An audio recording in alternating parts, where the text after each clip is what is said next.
Good evening all of you. आज के video lecture में हम लोग पढ़ेंगे astable multivibrator using IC 555 timer.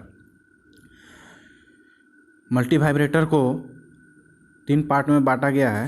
एक astable multivibrator, monostable multivibrator और बाई स्टेबल मल्टी वाइब्रेटर। तो आज हम लोग पढ़ेंगे ए स्टेबल मल्टी वाइब्रेटर। तो ए स्टेबल मल्टी वाइब्रेटर में हम लोग देख रहे हैं कि IC 555 तो है ही, जो हम लोग पिछले वीडियो में पढ़े थे, जिसका सर्किट हम लोग पढ़े थे। उसके अलावा एक और जो है हमारा वोल्टेज डिवाइडर की तर्ज पे R1, R2 और C1 को ऐड किया गया है सीरीज में, और यहाँ से VCC अप्लाई किया गया है, और यहाँ पे 6 और 2 पिन को शॉर्ट किया गया है, जोड़ा गया है साथ में। ठीक है, तो चलिए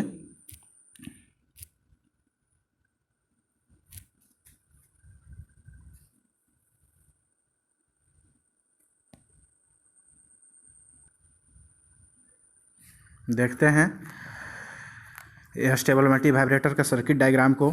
तो सेम आप देख रहे होंगे यहाँ पे कि आपका कंपैरेटर 1, कंपैरेटर 2 है। हम लोगों ने पढ़ा था 3 रेजिस्टेंस सीरीज में जुड़े हुए रहेंगे, 5 kilo ohm, 5 kilo ohm, 5 kilo ohm के सेम टू सेम है। ASR फ्लिप फ्लॉप है। आउटपुट हम लोगों ने Q बार से लिया हुआ है, Q कम्प्लीमेंट से, और Q को। अब यहाँ पे एक नया चीज़ क्या आता है कि हम लोगों ने VCC सप्लाई किया है और उससे R1, R2, RA, RB और C को कनेक्ट किया गया है। ठीक है, और यहाँ पे एक ट्रांजिस्टर ऐड किया गया है Q के आउटपुट से होते हुए, जिसका कि आउटपुट यहाँ पे ऐड हो रहा है इस लाइन पे। ठीक है, तो चलिए इसका हम लोग वर्किंग देखते हैं। वर्किंग देखना है हमें, तो सबसे पहले यहाँ VCC से प्लस VCC से हम लोग वोल्टेज अप्लाई करेंगे। वोल्टेज जो हमारा है वो R1, RA, RB के थ्रू C के पास जाएगा। तो C क्या होगा? चार्ज होगा। और यहाँ पे हमारा जो वोल्टेज है वो हम लोग पहले से देखे हुए हैं कि ये 2/3 VCC है, और यहाँ पे 1/3 VCC है। तो यहाँ पे आप देखिए कि 2/3 VCC वोल्टेज है। तो जब यहाँ से बैटरी के थ्रू सप्लाई देंगे, इस टर्म से हम लोग बैटरी के थ्रू सप्लाई देंगे, तो एक टाइम ऐसा आएगा कि C जो है हमारा चार्ज होते होते इसका जो वैल्यू है वो 2/3 VCC से ज़्यादा हो जाएगा। तो जैसे ही ज़्यादा होगा तो हमारा पहले से यहाँ पे क्या है 2/3 VCC, और यहाँ पे है 1/3 VCC। तो यहाँ पहले वाले कंपैरेटर में और दूसरे वाले कंपैरेटर में जब यहाँ पे क्या होगा 2/3 VCC से ज़्यादा जाएगा, और यहाँ पे 2/3 VCC से ज़्यादा जाएगा। तो पहला वाला जो कंपैरेटर है उसको हम लोग ऐड किए हुए हैं नॉन इन्वर्टिंग से। तो नॉन इन्वर्टिंग में क्या होता है कि हमारा जो वोल्टेज है, अगर अप्लाई वोल्टेज V1 है और पहले से जो V2 है, अगर अप्लाई वोल्टेज V1 ज़्यादा हो जाता है तो हमारा आउटपुट क्या देगा 1, और इसमें 0। तो जैसे ही 1 देगा तो हम लोग पढ़े हुए हैं कि S और R, S का वैल्यू अगर 0 रहेगा और R का वैल्यू 1 रहेगा तो हमारा जो Q होगा वो 0 होगा, और Q बार जो होगा वो 1 होगा कम्प्लीमेंट। तो यहाँ पे हम लोग Q क्या कर रहे हैं,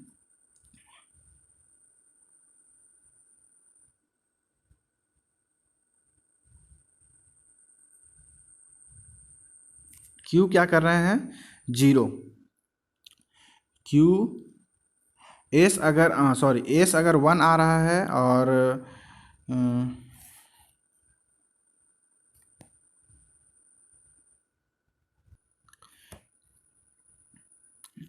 तो पहले वाले कंपैरेटर में जो है हमारा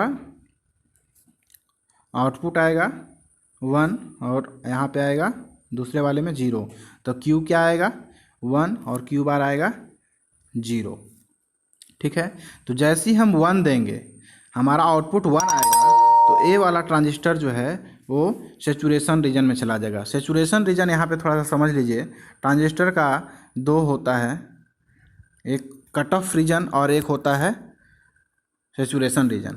अगर वोल्टेज जो है 0.7 वोल्ट से ज़्यादा हो जाएगा तो ये दोनों शॉर्ट हो जाता है और यहाँ से हमारा आउटपुट आना शुरू हो जाता है, मतलब वोल्टेज हमारा आउटपुट चला जाता है।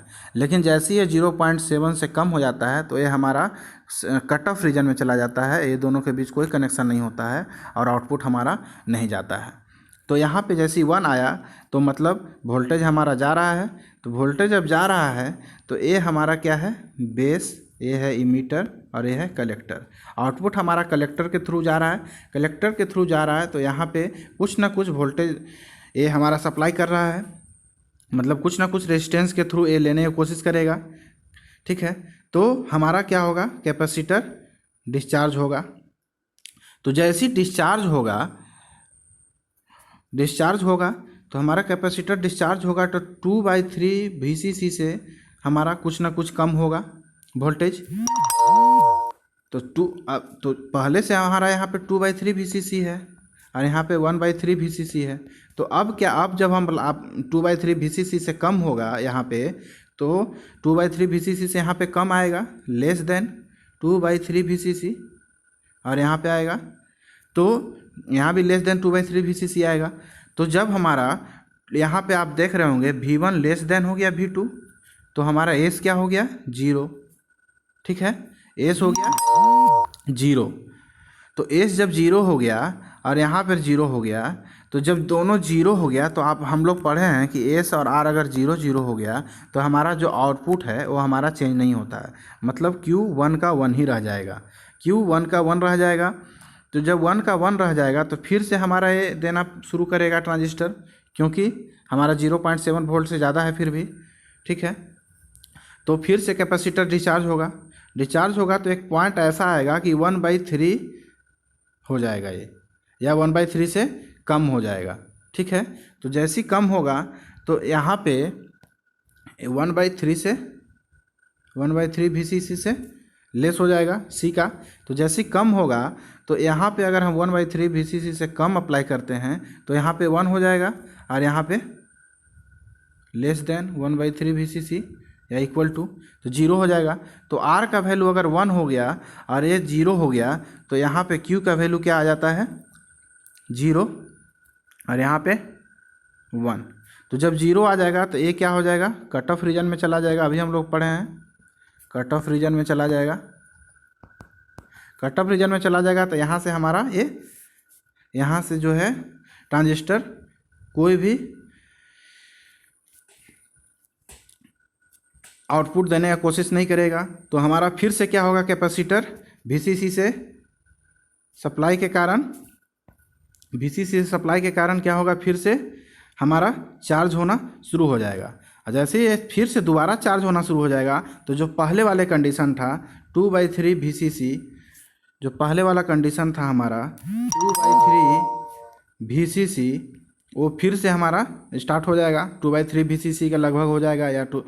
ठीक है, फिर से 1 हो जाएगा ये और ये 0 हो जाएगा, मतलब फिर से दोबारा वो रिसाइकल होने लगेगा। ठीक है, तो रिसाइकल होने लगेगा तो वो सेम चीज़ हो जाएगा। आइए इसका हम लोग वेव फॉर्म देखते हैं, वहाँ समझने का कोशिश करते हैं।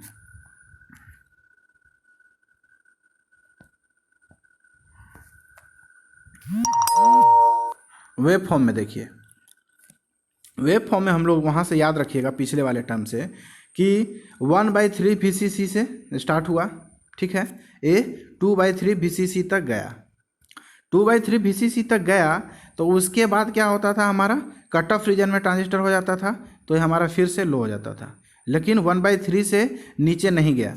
1/3 से नीचे नहीं गया, उसका कारण क्या था कि हमारा Q का वैल्यू 0 हो जा रहा था, और 0 जैसी हो रहा था तो ट्रांजिस्टर कट ऑफ रीजन में हो जा रहा था।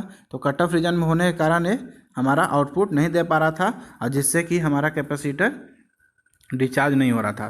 तो डिस्चार्ज नहीं होगा तो फिर से हाई लेवल पे जाएगा, हाई से फिर हाई जाएगा तो फिर क्यू का वैल्यू 1 हो जाएगा, तो फिर डिस्चार्ज होगा, तो फिर डिस्चार्ज होगा, फिर डिस्चार्ज ऐसे ही होगा तो क्यू का वैल्यू 0 हो जाता था।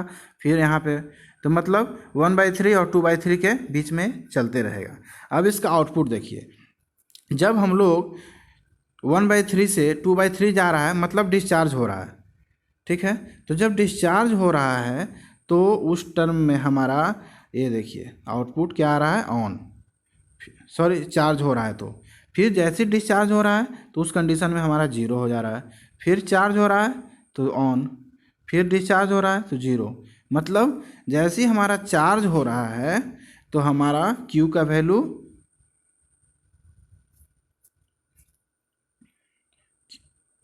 आउटपुट हमारा क्या आ रहा है, सॉरी हम लोग यहाँ पे देखिए एक चीज़ देखना भूल गए, हम यहाँ पे जो हम लोग आउटपुट ले रहे हैं वो बेसिकली क्यू कम्प्लीमेंट से ले रहे हैं, ठीक है। इसी को यहाँ पे देखिए क्यू कम्प्लीमेंट से ले रहे हैं। तो जैसे ही हम लोग देख रहे हैं कि चार्ज हो रहा है, ये टर्म चार्ज हो रहा है, तो चार्ज हो रहा है तो क्यू का वैल्यू तो 1 है, लेकिन जहाँ से हम लोग आउटपुट ले रहे हैं वहाँ क्यू का वैल्यू 0 है, ठीक है। क्यू कम्प्लीमेंट का वैल्यू 0 है। तो मतलब यहाँ से अगर चार्ज हो रहा है तो ये हमारा चार्ज 0 दे रहा है क्यू बार, ठीक है। लेकिन जैसे डिस्चार्ज होगा तो ये हमारा टर्म दे देगा 1, फिर 0, फिर 1। मतलब क्यू का वैल्यू अगर 1 है तो क्यू बार 0 और आउटपुट ये हमारा 0 ही ले रहे हैं, ठीक है। तो आज के वीडियो में इतना ही, तब तक के लिए नेक्स्ट वीडियो में मिलते हैं, तब तक के लिए गुड बाय।